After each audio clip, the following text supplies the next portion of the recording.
Sebenarnya di Malaysia ini soal skandal, soal penyalahgunaan kuasa, skandal keuangan terutama sekali bukan perkara baru.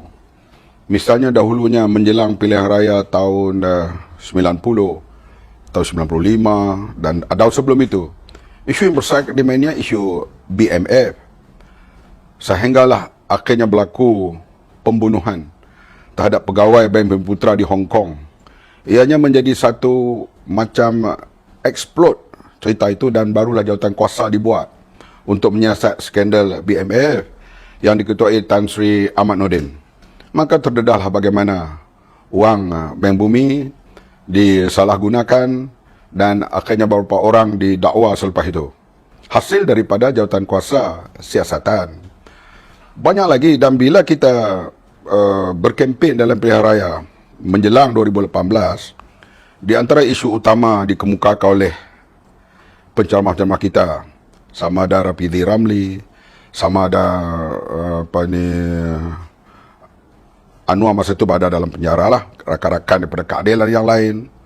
Di antaranya isu katanya berlaku penyelewengan besar dalam Kementerian Pertahanan daripada pembelian kapal selam yang menyebabkan akhirnya berlaku perbicaraan di mana beberapa ratus juta dan juga sampai ke peringkat berlaku pembunuhan terhadap Altan Tuya.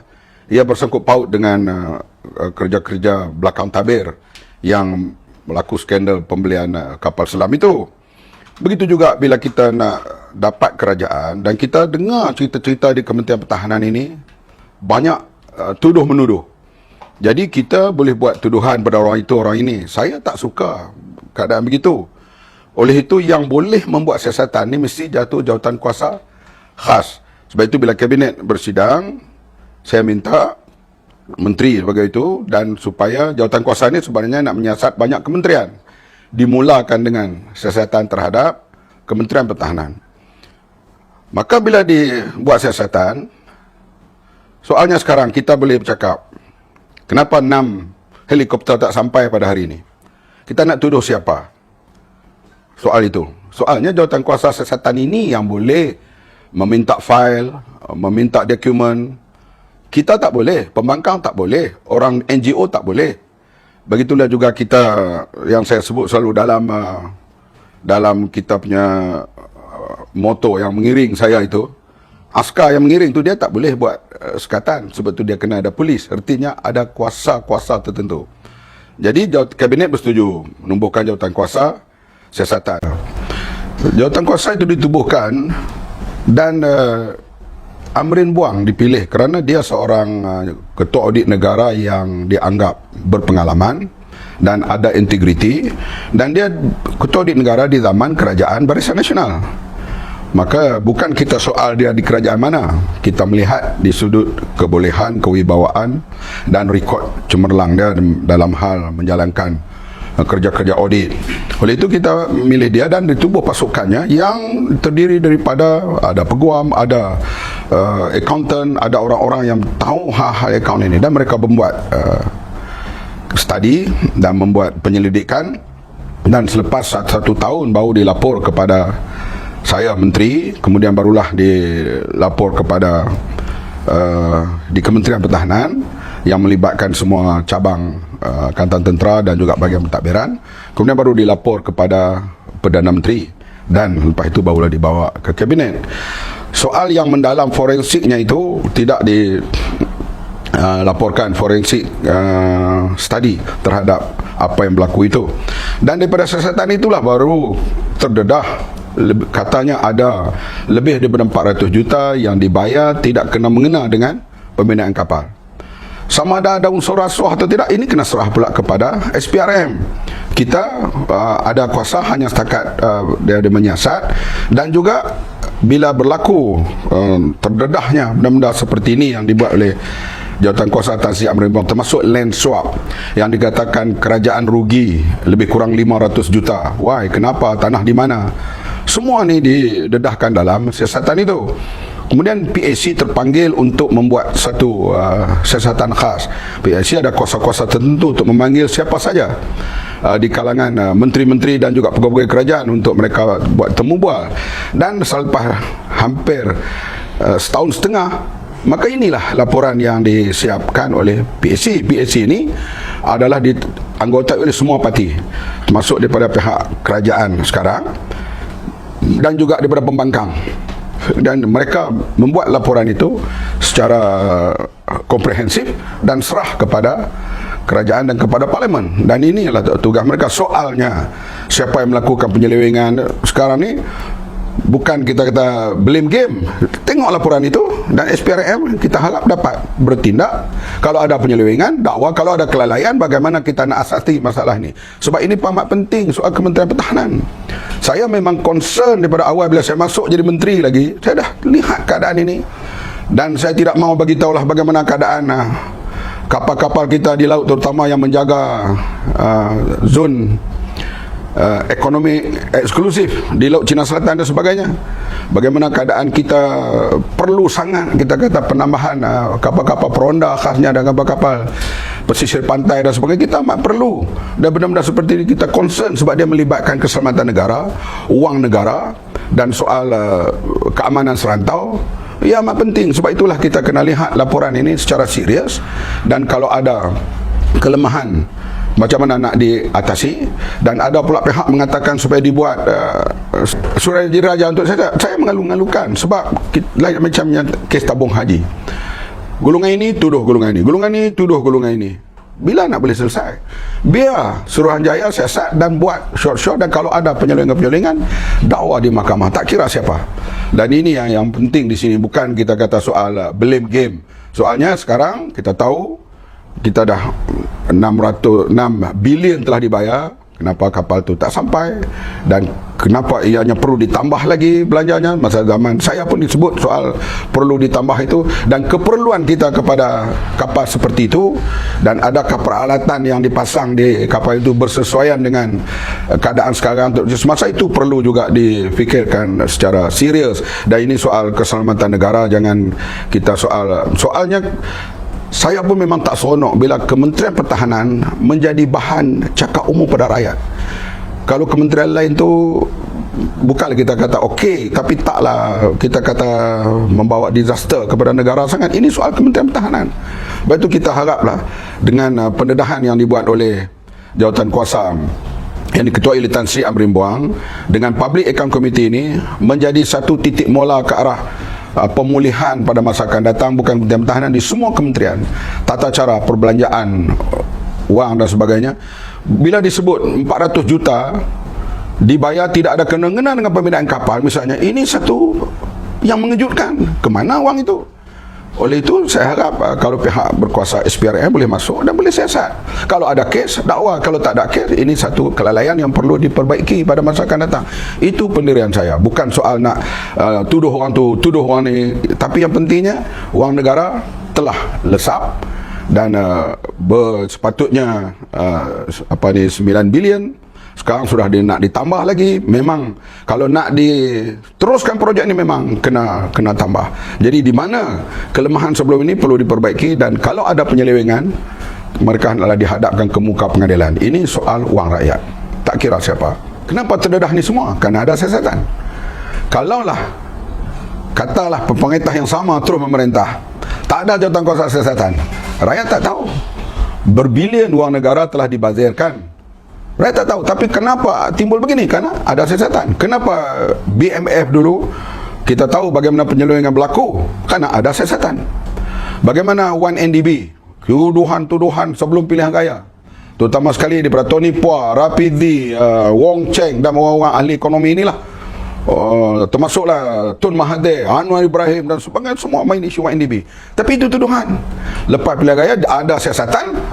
Rupanya dia adalah skandal rasuah terbesar dalam dunia. Kalau tak ada siasatan, maka berlakulah tuduh-menuduh. Bila itu pun kerana peguam negara Amerika mendedahkan soal skandal ini, kemudian didedahkan di lain-lain negara, Malaysia pun tak dapat elak untuk nak membuat penyelidikan kes ini dan membuat pemeriksaan, dan akhirnya sekarang tahulah bagaimana wang WNDB yang kita terpaksa menanggung.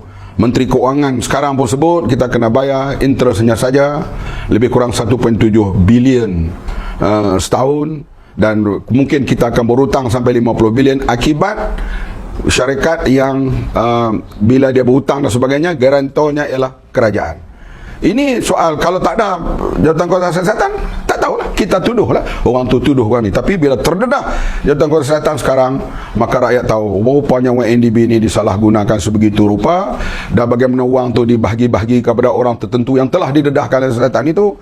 Ini kerana ada Jawatankuasa Siasatan.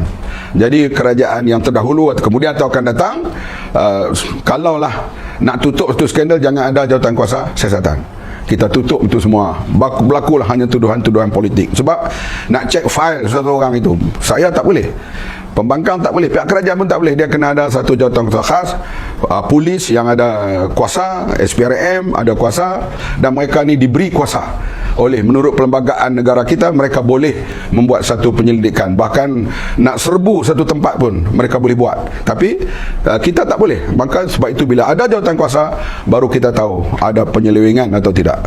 6 helikopter tak sampai. Kita nak blame siapa? Sama pembekal, menteri, timbalannya, pegawai? Tak tahu. Tapi jawatankuasa ini boleh mendedahkan kenapa 6 helikopter tak sampai. Itu contohnya. Sebab itu kalau kita nak elak, nak tutup skandal, jangan tubuh Jawatankuasa Siasatan. Sekarang sikap orang Melayu bagaimana? Kalau orang Melayu tidak buat sesuatu untuk memberi pengajaran kepada pemerintah yang terlibat dalam skandal seperti ini, akhirnya kita akan jadi seperti Sri Lanka. Ini yang membimbangkan saya di atas nama Melayu Islam. Sebab kalau lingkup kerajaan ini, pemerintah Melayu Islam ni, maka DAP akan naik. Ini permainan yang ditanam dalam pemikiran orang Melayu. Rasuahkah, skandal apakah, tak ada masalah, asalkan Melayu Islam kekal memerintah. Ini yang berlaku kepada Raja Paksa dan kumpulannya yang menang di Sri Lanka setiap kali pilihan raya di atas nama Selonis atau Senggelis itu, iaitu pentingkan Bumi Putra. Walaupun menyeleweng, walaupun rasuah, kita kena sokong. Akhirnya negara itu tak mampu bayar hutang, terpaksa reschedule dan presidennya lari. Rakyat barulah nak keluar, pergi mandi di kolam renang, menteri lah apa semua. Tak guna lah waktu itu. Dan kita sekarang, dan kita dengar ni yang timbul banyak lagi ni, banyak lagi yang terdedah sekarang ni. Tak ada Jawatankuasa Siasatan, dia tak kat tuduhan. Tapi kalau di tubuh Jawatankuasa Siasatan, kita akan lihat apa yang sebenarnya berlaku dalam mentadbir wang negara Malaysia. Malaysia negara yang cukup kaya, tapi bila tersalah urus, beginilah yang kita lihat. Dan memang bantuan-bantuan kepada rakyat, Kementerian Kesihatan, Kementerian Pelajaran, luar bandar perlu wang lagi untuk kita membangunkan rakyat ini. Tapi wang kebanyakannya yang sepatutnya kita kata macam kena, misalnya 400 juta yang tak dibayar, tidak ada kena-mengena dengan pembinaan kapal. Kemana wang itu pergi? Itu bukan satu jumlah yang kecil. Dan forensik audit akan dedahkan, mungkin kita harap didedahkan, kemana wang itu pergi dan kenapa jadi begitu. Dan dia bertali arus dalam hal satu kementerian itu. Dan kalau ini berterusan, akhirnya kalau jadi seperti negara Sri Lanka, ialah kita, alhamdulillah, mungkin kita tidak sampai peringkat itu. Kita ada KUAP yang wang pusingannya kan hampir 200 juta. Kita ada lagi KWSP, kita ada lagi PNB, kita ada lagi beratus-ratus bilion. Tapi jangan anggap bukit ni kalau ditarah, lama-lama pun dia akan hancur kalau pentadbirannya tidak betul. Ini yang membimbangkan kita. Dan sikap orang Melayu terhadap rasuah ni memang saya masih lagi amat tidak berpuas hati. Bandingkan dengan kaum Cina dan kaum India di Malaysia ini. Dan ini antara kaum-kaum bangsa yang akan maju masa depan kalau kita tak menyaingi mereka di sudut integriti ini. Kita mesti menyaingi mereka. Dan ini perkara yang besar yang perlu Malaysia ke arah yang lebih baik pada masa yang akan datang. Soalnya orang Tionghoa, bila berlaku skandal rasuah dan penyelewengan dalam Koperasi Bersatu di zaman Tan Kun Suan, orang-orang Cina marah penyelewengan wang koperasi mereka. Yang tak simpan itu pun marah kerana berlaku penyelewengan. Datang pilihan tahun 86, mereka menghukum MCA. Dan MCA payah naik daripada tahun itu sampai sekarang. Mica Holding yang didedahkan dalam parlimen melibatkan jutaan ringgit zaman Tun Samibelu. Kemudian orang-orang India terus miskin di estate-estate dan di kawasan-kawasan setinggan dan sebagainya. Tujuannya untuk membantu kaum India ini.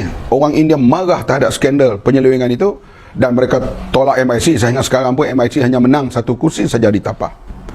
Sekarang orang Melayu pula, bila berlaku skandal 1NDB, wang negara, wang rakyat didedahkan sebegitu rupa, dunia akui ini skandal rasuah yang terbesar dalam dunia. Dipermainkan Malaysia ini di peringkat antarabangsa sebegitu rupa.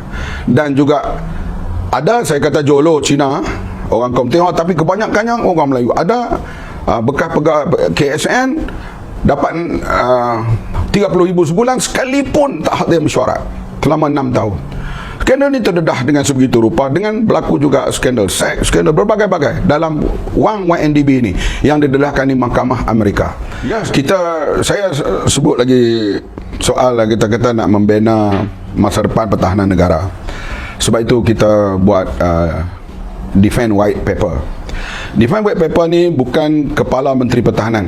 Dia adalah kita ambil daripada semua, kita kata pemegang taruh dalam hak Kementerian Pertahanan, industrinya, lecturernya, dari segi researchernya, pandangan-pandangan negara-negara sekeliling, misalnya yang dah ada Defense White Paper, Australianya, New Zealandnya, Singapuranya, Chinanya, semua kita, dan dibuat berbagai bengkel bentuk diturun ke bawah, orang panggil town hall dan sebagainya, berbincang, dan veteran juga terlibat untuk membina supaya kita bergerak pada masa hadapan tu. Ada garis panduan yang dipanggil Defense White Paper.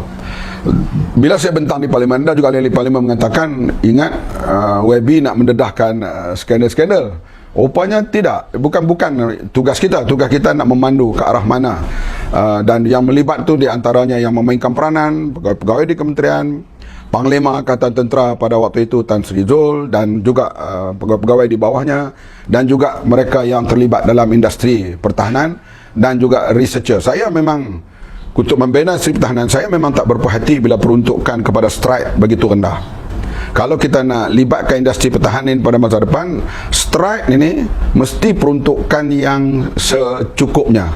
Saya lihat negara-negara yang melahirkan industri pertahanan sekarang ini, mereka memang tumpu bahagian research ini agak tinggi diberi peruntukan. Di Malaysia masih lagi rendah peruntukan seperti itu, dan kita terlalu bergantung kepada beli daripada peringkat antarabangsa. Bergantunglah pada pelobi-pelobi yang menjual senjata alat pertahanan yang datang, boleh kata, ke kementerian tu setiap waktu, nak kata setiap hari itu tidaklah, melobi barang-barang mereka. Itu adalah normal tapi kita juga kena bersedia untuk hadapi masa depan. Sebab itu dia Defense White Paper dengan perbelanjaan-perbelanjaannya tidaklah besar, tapi dapat dilihat perkembangannya, dan kita target setiap 10 tahun akan diperbaharui soal defense strategi kita dan white paper kita untuk kita merangka pertahanan. Itu yang bila saya masuk, dan masuklah rakan-rakan yang lain, kita bincang hal seperti ini supaya kita tidak mau lagi.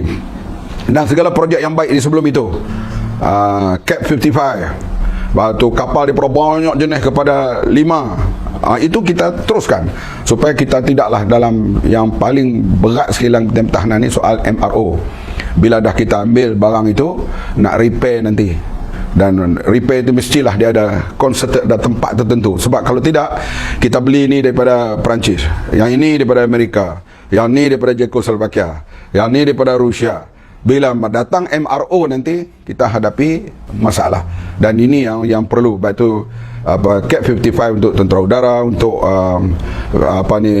kapal, supaya akhirnya kita ada dalam bentuk 5 jenis saja. Ini cukup penting untuk jimat belanja pada masa hadapan, dan tentera laut kita akan lebih efisien pada masa yang akan datang. Ini yang saya tumpu, dan kerja-kerja yang lain-lain yang bentuk teknikal dan sebagainya ni, itu banyak ditumpu oleh timbalan, itu Cintong. Saya lebih tumpu kepada soal-soal nak bawa ke arah mana. Sebab itu saya berjumpa dengan Menteri Pertahanan China, dengan Menteri Pertahanan Australia. Saya menegur, misalnya Menteri Pertahanan Australia duduk di rantau ini, kenapa kamu lebih rapat dengan negara-negara Eropah, Amerika dan sebagainya? Sepatutnya Australia tindakannya lebih tentu bersama ASEAN. Kalau dibandingkan dengan dia nak menjadi, misalnya dia terlibat dalam AUKUS, ini boleh membawa satu suasana yang tidak menentu pada masa akan datang. Soal ini saya dah tegur masa saya jadi menteri dulu, dan dalam parlimen pun saya bercakap lagi soal supaya negara di rantau ini, khasnya Australia, mesti behave bersama dengan ASEAN daripada behave dia, perangai dia lebih mewakili negara Europe dan juga Amerika. Ini polisi yang kita nak bawa dalam Kementerian Pertahanan dan kepada negara.